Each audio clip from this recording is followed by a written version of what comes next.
Hi there, everybody, and welcome to the Scott Show. This is a wrestling show. We're going to be just chatting about the last 4 days at the Barclays Center in Brooklyn, New York. So, super exciting stuff happening there. We started with NXT TakeOver, went to SummerSlam, the 6-hour pay-per-view. Then you went to Raw, and finally, last but definitely not least, SmackDown, and we'll get to that here in a little bit. But I wanted to first send out a few shout outs and other things. First, a big shout out and hopes and all that good stuff, all the good mojo we can send that way to the Nature Boy Ric Flair. Still in the hospital. Hope he's feeling better, and hopefully he get well soon.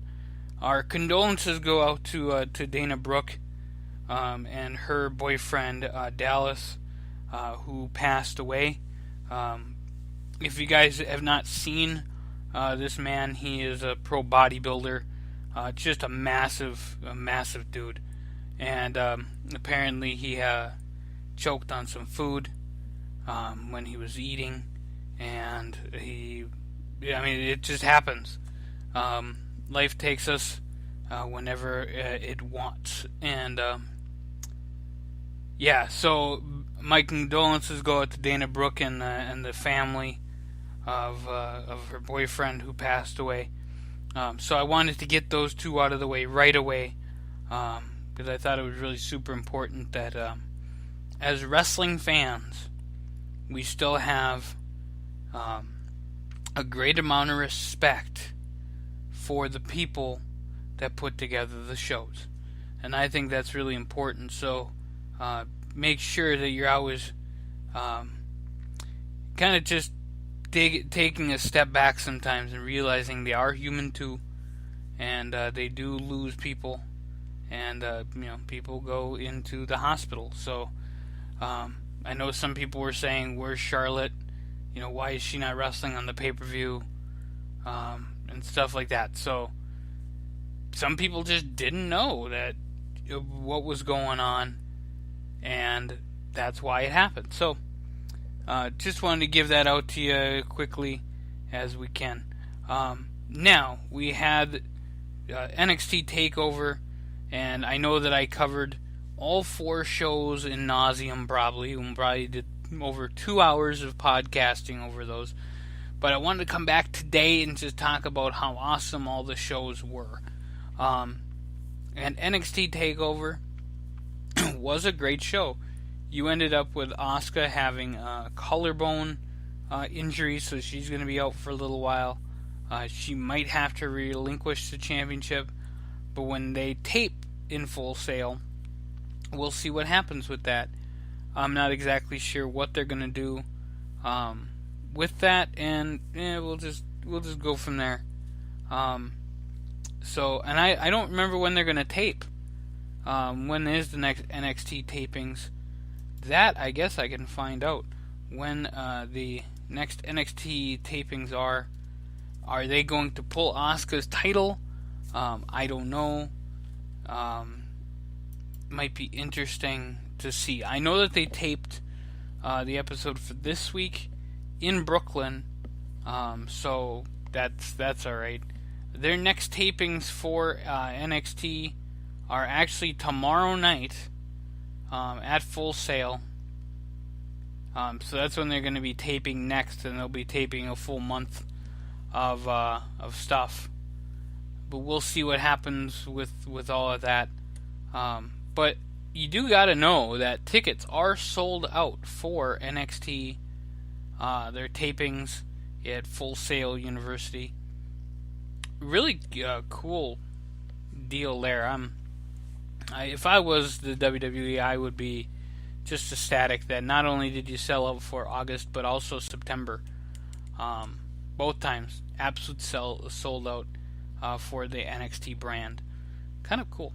So Asuka is hurt though, and you do have Drew McIntyre as the new champion. What's going to happen with Adam Cole, Bobby Fish, and Kyle O'Reilly?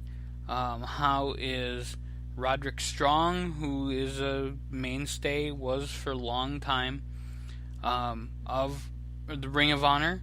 What is he going to do with those three?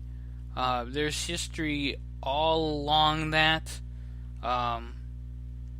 What's going to happen when you have Sanity, the tag team champions, and Drew McIntyre against this new team who we'll find out their name probably tomorrow night. If they're going to be a team, who knows?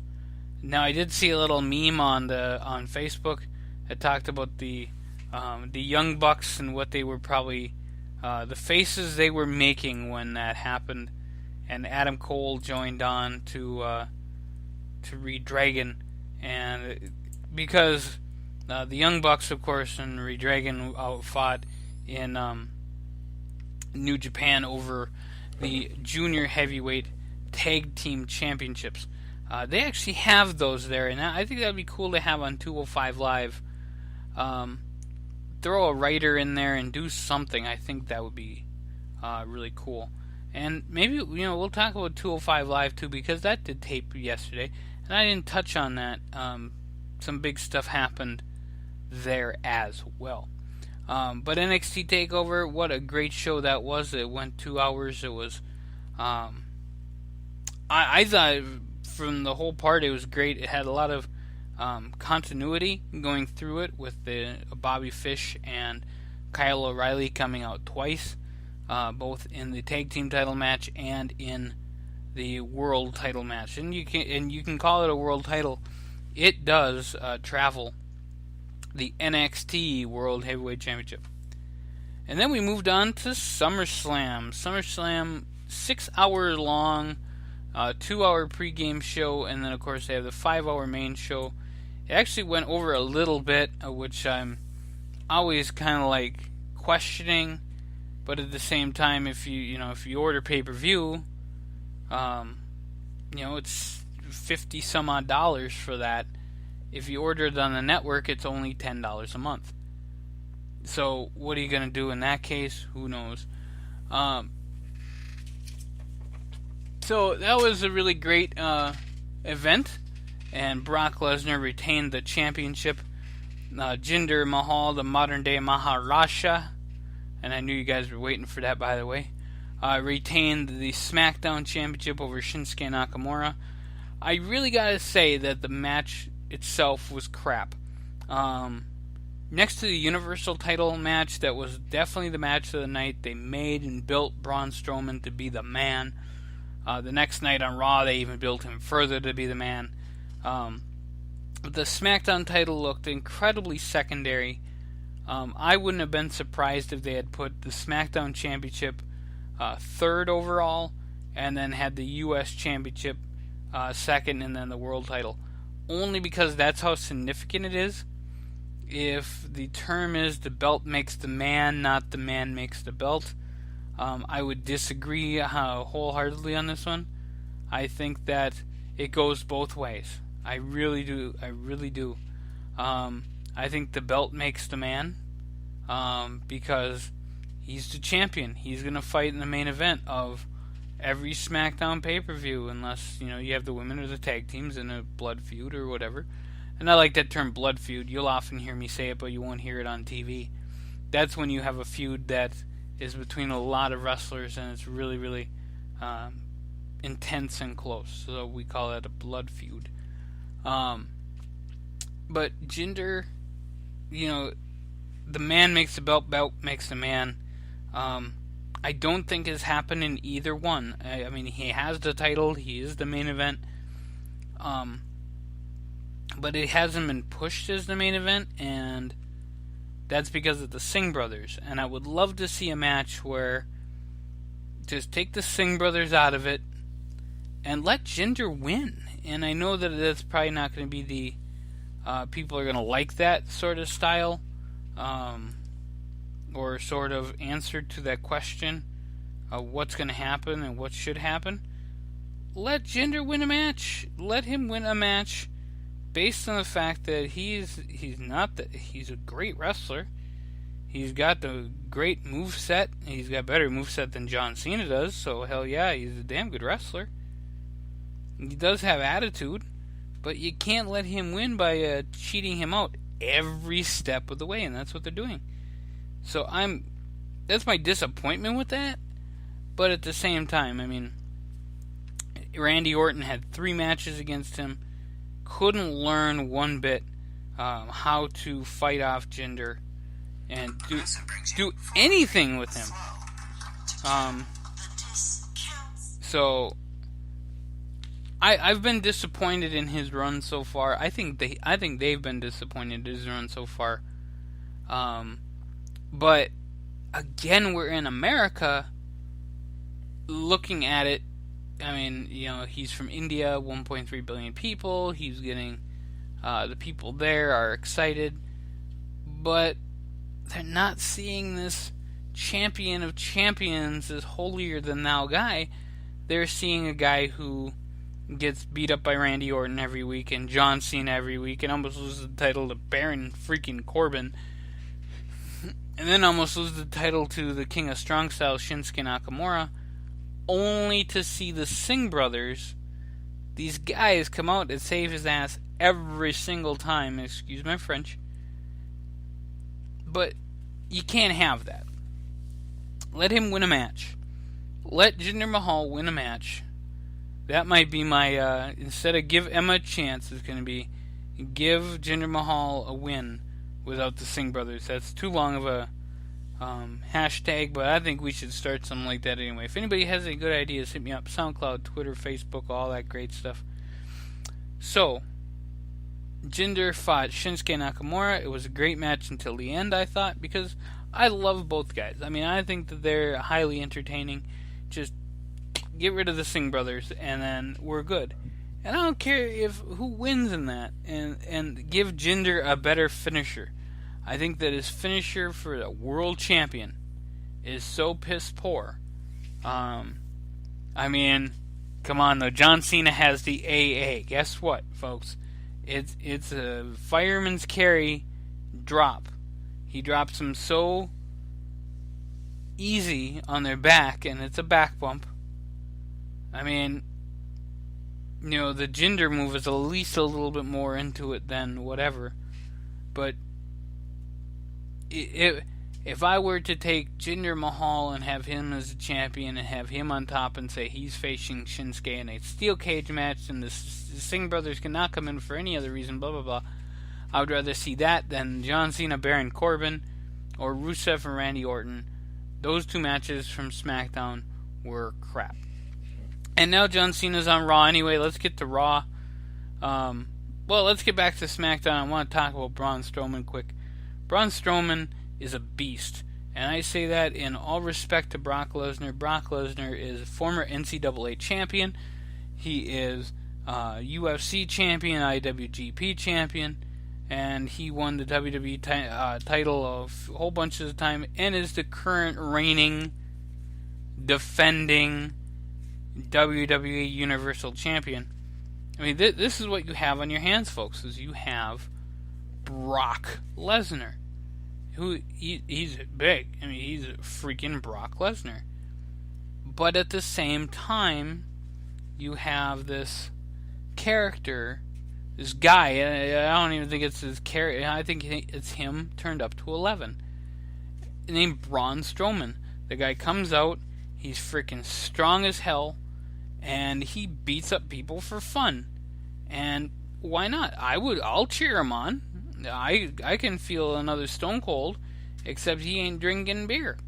I mean, that's the only difference between him and Stone Cold Steve Austin. Is Braun's bigger, and he's not drinking any beer. At least they ain't doing it in front of us. So, I want to see Braun kick somebody's ass. I'll pay for it. I'll pay $10.99 a month to keep it up.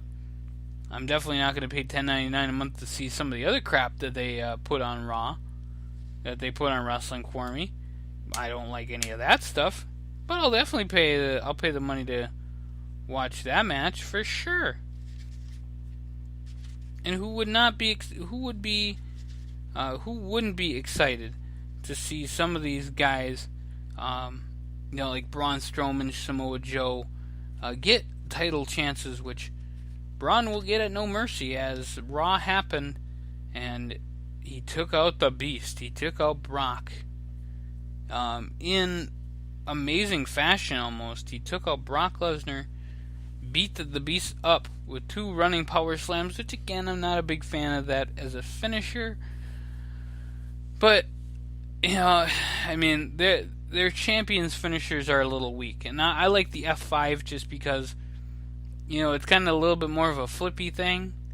The F5 to me, yeah, it's different, but it looks a little bit more like a finisher. I think we might have to do best finishers ever, either on the speaker.com here or on the YouTube channel.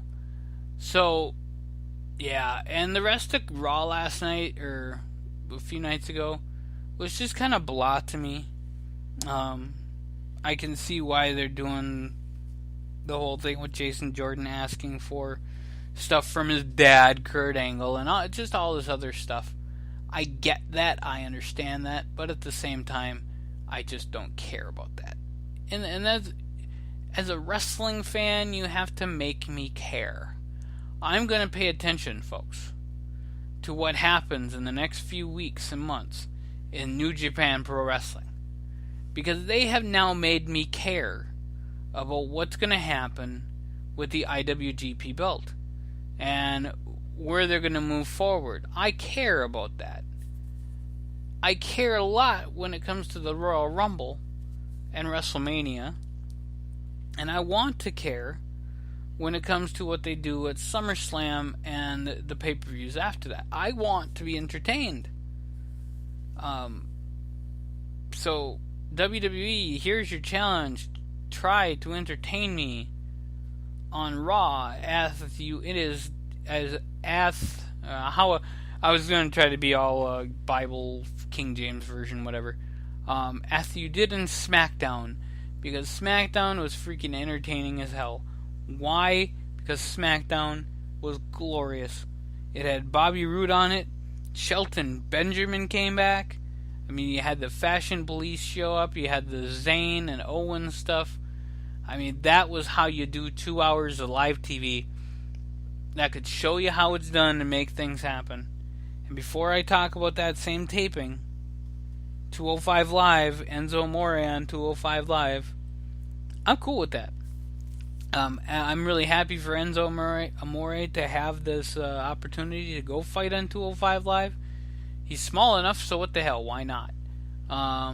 And, hey, it's somewhere for his career to go, instead of having to put baby oil on yourself and squeeze out of a shark cage and then get your butt hammered to you by Big Cass at SummerSlam.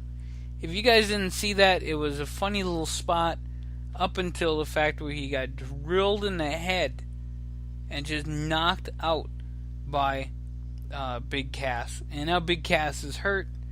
It looks like that's going to be another 6 to 8. I'm hearing 6 months for that. So you have 2 big injuries coming out of the 4 days of tapings at the Barclays Center in Brooklyn.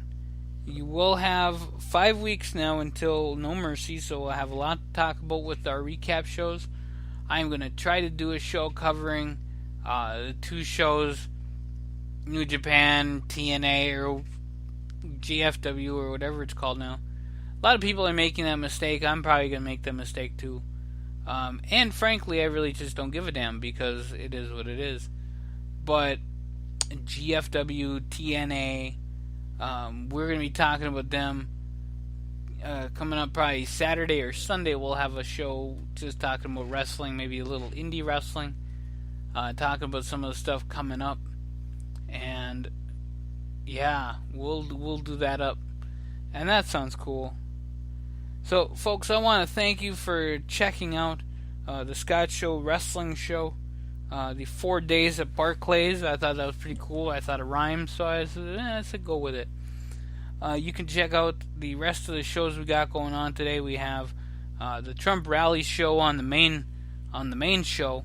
We have our scriptures with Scott. I'm going to be sharing up a few of my favorite things from the Bible. Just a really great show to talk about, faith and love and all the other great stuff. We do that, and we have a really good time with that. And when I say we, I do have guests that come on here every now and again, and people who contribute to the show that are just not on the microphone.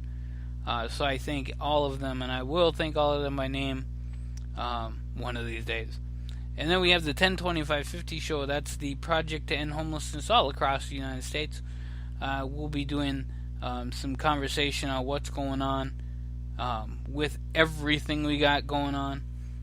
But you'll have to check us out on YouTube. Check us out on Speaker.com. Send this to all your friends. Like, share, subscribe. We got some football stuff coming up too. So like, share, subscribe to all of that, so we can get our name out there and they can find out what we're doing. We're doing really great work here, working in homelessness and poverty all across nationwide. And the way that we do that is we bring you guys awesome podcasts and videos from the road on Friday. So check us out at 102550.net/The Scott Show, and we will catch you guys real soon.